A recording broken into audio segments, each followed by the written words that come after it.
It is the 3rd of January, and there are 17 days left until Donald Trump will raise his hand and take the oath, the same one taken by Washington and Jefferson, Lincoln, and FDR. And once again, he will be restored to power. He will become, in an instant, the 47th president of the United States. And when he becomes so, the words that are ringing out on Fox News and across Twitter will have more meaning than they do today. They're just hollow, empty, and meaningless. But soon they will ring out with all the authority of the state. And it should make us afraid for a very simple reason. Donald Trump and his acolytes are looking for any excuse, for any crime, any terrible event to make it fit inside their narrative of extremism and bigotry and jingoistic intolerance for the immigrant. This is the warning. January has begun with 2 terror attacks against the American people in New Orleans and in Las Vegas. The image of a Cybertruck exploded and burning outside of the Trump Hotel isn't just an offense, but perhaps a metaphor for what is to come, what is arriving, what is bearing down. Here is the reaction from the MAGA chieftains about these events. Donald Trump Jr., border czar, Tom Homan. This country is in grave danger. We need to secure that border. And despite what's happened the last 2 days in Las Vegas and in New Orleans, this administration is not stopping. They're still releasing thousands of people every week through the CBP-1 app, the CHMV program, and Border Patrol continues to release people in this country without proper vetting. This is not a good thing, and I can't wait for the new administration to take power and secure this border and protect our national security. From Trump, from Fox. According to federal sources, the suspect drove a truck with that Texas license plate, okay? So this is just coming into our newsroom. This is from Griff Jenkins and David Spunt working their federal sources on this. The suspect drives that truck with a Texas license plate right through Bourbon Street. According to their sources, to Spunt and Jenkins, this person came through Eagle Pass, Texas, 2 days ago. We know that it was a rental. We know that it was brought from Texas and it was spotted in Eagle Pass, Texas, back on November 19th. But we understand that the truck does have a history of plate readers. It never actually passed through from Mexico into Eagle Pass. However, the license plate on this truck has a history of plate readers at the border in patterns, and I'm quoting, that may be suspicious for human smuggling. When this story first broke, a lot of people wanted to know the identity of the suspect. When you hear human smuggling, you think about the border, and the border has obviously been such a dangerous, ignored problem for this country, with so many of these sleeper cells and terrorists who want to harm Americans illegally crossing our borders. From MAGA members of Congress. 55,000 special interest aliens have come across our border. That's from countries who hate us: Iran, Iraq, Syria, Yemen. You can go right down the list. And yet they're coming into this country free. They've been handled at the border. Now, Cheryl, if only 10% got through that we didn't know about of 55,000, that's 5,500 special terrorists, potential terrorists, that are in this country. And Mayorkas and company, as you know, they said, we've got operational control of the border. He's been saying that forever.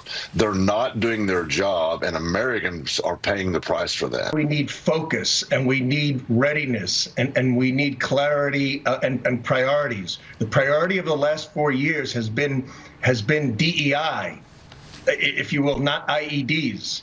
And that's the truth. You talk to anyone who's willing to speak within these agencies, that's what their focus has been. I don't know if enough attention is being paid to this, but we all know that for the last 4 years, the Biden administration has been completely derelict in its duty. The congressional Republicans, we here in the House and the Senate, have repeatedly asked the DHS under the Biden administration about the correlation, the obvious concern about terrorism and the wide open border. The idea that dangerous people were coming here in droves and setting up potentially terrorist cells around the country. We have been ringing the alarms. The Biden administration has a lot to account for here, and we see now in glaring view of everybody that this dereliction of duty has real consequences. It's a concern, and it will be an ongoing concern for some time.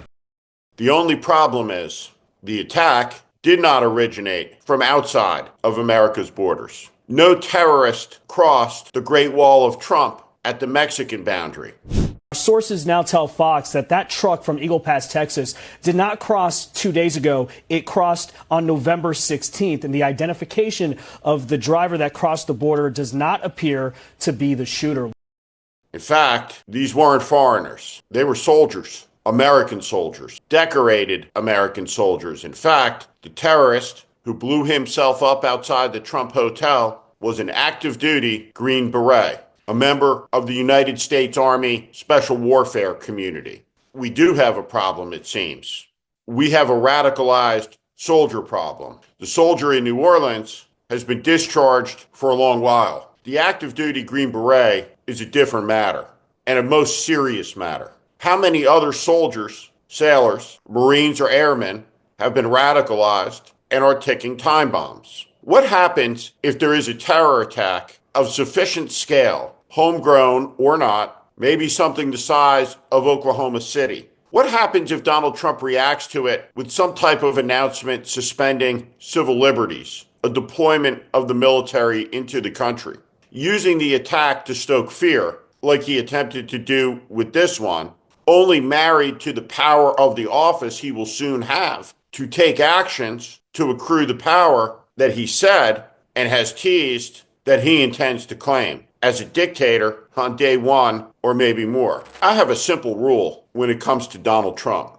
I take everything the President of the United States says literally and seriously, because he has the power to achieve every threat he has made, all of them. And it's no laughing matter. Why is there such an urge within the MAGA community to take a terrible event and to shape it to fit their political narrative? What is the imperative here to being right? Is there some ribbon, a trophy, something that we're all unaware of that you get in the predictions markets? There's not. What matters is the story Trump is telling fits perfectly if you were to claim that to deal with the threat, you need more power.